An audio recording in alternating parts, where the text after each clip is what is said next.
So, I mean, there are several different types of supervision, clinical supervision. You've got the one-to-one that we've been really kind of focusing on so far. I'm on my own. I come and see you as my clinical supervisor, and in that setting, we undergo supervision.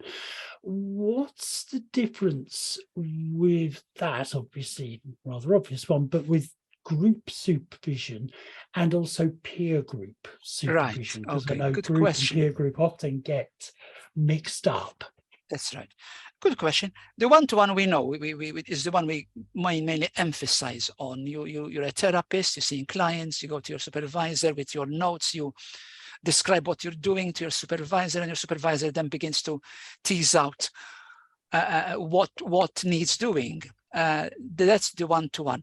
With the group supervision, where this is where I'm talking about a group of therapists with one supervisor supervising them together as a group, and it's always the same supervisor. It is roughly the same, except the other therapists, using their own experience and knowledge, can come in and contribute to it. It's also interesting when you gain experience in supervision that sometimes you begin to pick up things that you might not quite pick in one-to-one. Some supervisees in the same group begin to act the dynamics of what's going on between the therapist who's presenting to the group and their clients. They begin to act out the dynamics. Mm. I remember I had that once. I had, one supervisee in a group was always coming to me after the group is finished to complain about one of the colleagues. And as it happens, the colleague was struggling with complaints given about her from her patient. Not serious complaints, complaining about everyday things, But the one who was approaching me was acting out the dynamics of the client of the other colleague.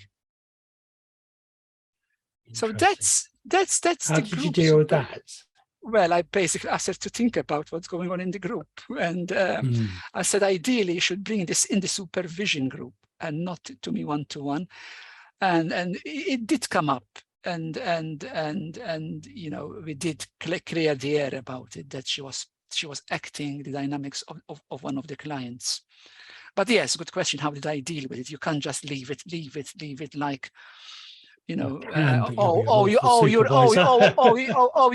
acting out the dynamics of the client of the colleague. I would just let it be, please. You can't do that. You've got to work with it. You've got to bring it to the conscious mind of the whole group. So it's very much a bit like you see with therapy, when you become aware that a client is so obvious what's happening. We can't just go in and say, this is what's happening. You've got to allow them to tease it out of themselves. You've got to have it. And of course, then the idea is to bring it to their conscious mind, to bring them, to make them aware of it. The rest, of course, they have to address it with their therapist. You can't give them full therapy about it. Your role as a supervisor is to bring the insight, and then they move on from there. The peer supervision. Sorry, yes. I was going to say, you've got the group supervision where a supervisor leads it. So what's peer group? Peer is when a group of experienced therapists get together and say, can we form a group of supervision? They agree the time, the dates, the frequency. There's no money exchange. You're not paying anybody, because everybody is equal. That's why it's peer supervision. Nobody is getting paid for it. The only money that exchange hands are if you have to hire a room. If you have to hire a room, to obviously the expenses are paid equally, are divided by the number of therapists in the group. And it's exactly as group supervision, but they have it isn't the one therapist that's leading it. Sometimes they rotate the leader, different one every week.